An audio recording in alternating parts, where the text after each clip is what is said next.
Las desigualdades sociales son una realidad cada vez más presente en nuestro mundo. Se trata de la desventaja que un grupo social o una comunidad en particular experimenta frente a otro grupo social. Esta desventaja puede estar dada en términos de oportunidades, privilegios, recursos, derechos, deberes o acceso a la justicia. Las desigualdades sociales tienen una larga historia en todo el mundo y han sido una fuente de conflicto a lo largo de la historia. Estas desigualdades se manifiestan de diversas formas, desde la discriminación en el empleo hasta la falta de acceso a una educación adecuada. Y es claro que estas desigualdades tienen un impacto significativo en el bienestar y la calidad de vida de la gente alrededor del mundo. La desigualdad entre los seres humanos en una sociedad democrática no es en sí negativa. La sociedad humana está construida por seres diversos, con distintas culturas, gustos y costumbres, que tienen creencias y modos de vida distintos. Poner eso en cuestión va contra los valores de la libertad y diversidad en que se basa la convivencia democrática. El problema es cuando esta desigualdad crece tan desproporcionadamente que prácticamente divide a la sociedad en dos partes. Si bien en la última década la cantidad de pobres ha disminuido sustancialmente, muchos de los que han conseguido este importante paso aún enfrentan, junto a otros que estaban allí antes, condiciones de extraordinaria inestabilidad. Un estudio reciente pone en 1/3 de la población total de América Latina como el número de personas que viven en hogares con un ingreso de entre 4 a 10 dólares diarios. Estos luchadores ya han salido de la pobreza, que aún aqueja a más de 167 millones de latinoamericanos. Pero llamarlos, como algunos lo hacen, clase media, tampoco tiene sentido. En realidad, son muchos los millones de no pobres que se ubican en una zona de ingreso que los hace aún extremadamente vulnerables. Por ejemplo, a una crisis financiera, como la Gran Depresión de 1929 o la Gran Recesión del 2008 que sumió a mucha gente en la pobreza. Esta clase luchadora es más bien un castillo de naipes, que en cualquier momento podría derrumbarse y sumir a los países en una gran crisis.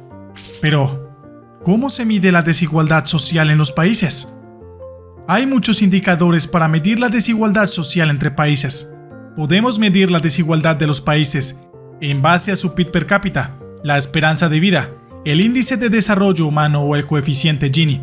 El PIB per cápita es un indicador económico que mide la relación existente entre el nivel de renta de un país y su población. Para ello, se divide el Producto Interno Bruto de dicho territorio entre el número de habitantes. Por otro lado, la esperanza de vida es una estimación del número promedio de años de vida adicionales que una persona podría esperar vivir. El IDH es un importante indicador que analiza la salud, la educación y los ingresos de un país. Y por último, tenemos el coeficiente Gini.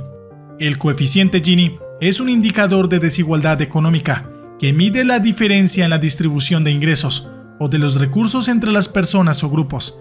Se expresa como un número entre 0 y 1, con 0 representando una distribución completamente equitativa y 1 representando una distribución completamente desigual. Esta medida puede ser usada para comparar países y regiones en términos de su desigualdad económica y para evaluar el éxito de las políticas para abordar la desigualdad. En la siguiente gráfica podemos ver el índice de Gini de la mayoría de los países del mundo. Por ejemplo, Estados Unidos tiene un coeficiente de Gini de 0.41, mientras que México tiene un coeficiente de Gini de 0.49. Esto muestra que Estados Unidos tiene una distribución de ingresos más equitativa que México.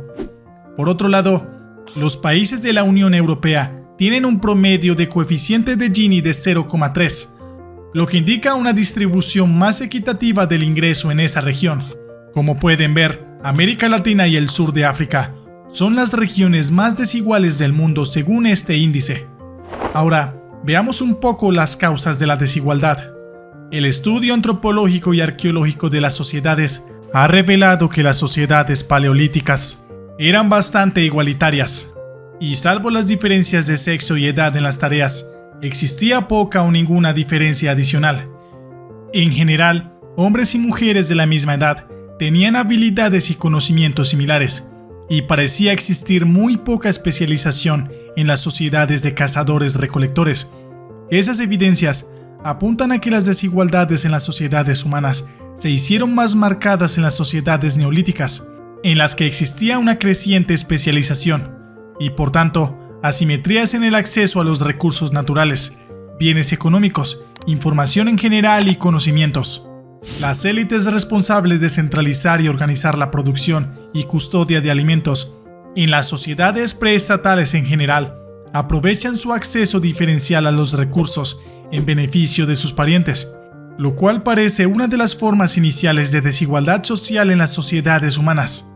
En la actualidad, la creación de dinero como una deuda con intereses provoca un flujo de recursos desde las personas y la naturaleza hacia aquellos que crean el dinero. El capitalismo confiere al dinero una dinámica de acumulación de capitales en manos de quienes crean el dinero que, en su mayoría, son las entidades financieras. Esto es lo que habría acentuado las desigualdades en estos últimos siglos. Bien, ahora que ya tenemos una idea de dónde provienen las desigualdades, veamos un poco sus consecuencias. Un estudio muy reciente, basado en la comparación de más de 150 artículos científicos, revela que los países con mayores desigualdades económicas tienen mayores problemas de salud mental y drogas, menores niveles de salud física y mental, menor esperanza de vida, peores rendimientos académicos y mayores índices de embarazos juveniles no deseados. En esos casos también se comprobó que no es el nivel de renta sino la desigualdad económica el factor explicativo principal, por lo que los investigadores de dicho estudio concluyen que entre los países más desarrollados, los más igualitarios obtienen un mejor comportamiento en una serie amplia de índices de bienestar social. Una de las más graves consecuencias de la desigualdad social es la desigualdad educativa, que a su vez es una manifestación de la desigualdad de oportunidades. La desigualdad de oportunidades se da cuando las oportunidades para ocupar cualquier posición no están distribuidas de una forma igualitaria para todos, de acuerdo a criterios competitivos, sino que intervienen en la distribución del estatus social, los recursos económicos, la ideología política, la ideología religiosa, la etnia, su género, su orientación sexual, etc. ¿Qué esfuerzos se hacen alrededor del mundo para disminuir la desigualdad social?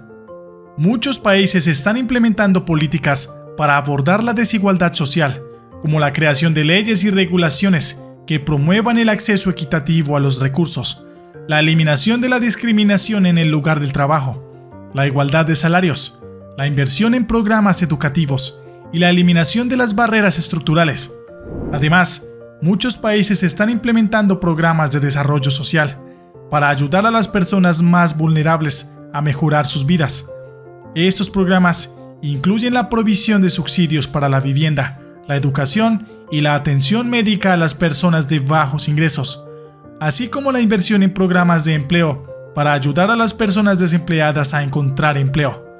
Sin embargo, esto no es suficiente. También es importante que las personas se comprometan a desafiar las actitudes y comportamientos discriminatorios en sus propias comunidades. Esto incluye la promoción de la tolerancia y el respeto por los demás, la abolición de actitudes y comportamientos discriminatorios. Solo podemos lograr una verdadera igualdad de oportunidades si todos trabajamos juntos para abordar las desigualdades sociales de una vez por todas. El tema de la desigualdad social es muy denso y lleno de caminos que se entrecruzan unos con otros. Es un problema multidimensional que abarca varios aspectos, desde lo económico hasta lo ambiental. No es un problema para nada sencillo de resolver. Incluso, puede que nunca podamos resolverlo. Los desafíos siguen siendo inmensos, pero la oportunidad de superarlos está ahí, y también el optimismo que muchos muestran ante la actual situación. Los próximos años dirán si este fue efectivamente el siglo donde la sociedad puede ser más igualitaria, o si el ímpetu del crecimiento se hará efímero una vez más, y en cambio, se harán más fuertes los conflictos sociales, producto de la pobreza, el desempleo, el crimen y la desigualdad. Gracias por seguirnos. Si te ha gustado este video, no olvides darle like. Si te interesan las curiosidades del mundo y de la vida, entonces suscríbete a nuestro canal. Nos vemos en el próximo video.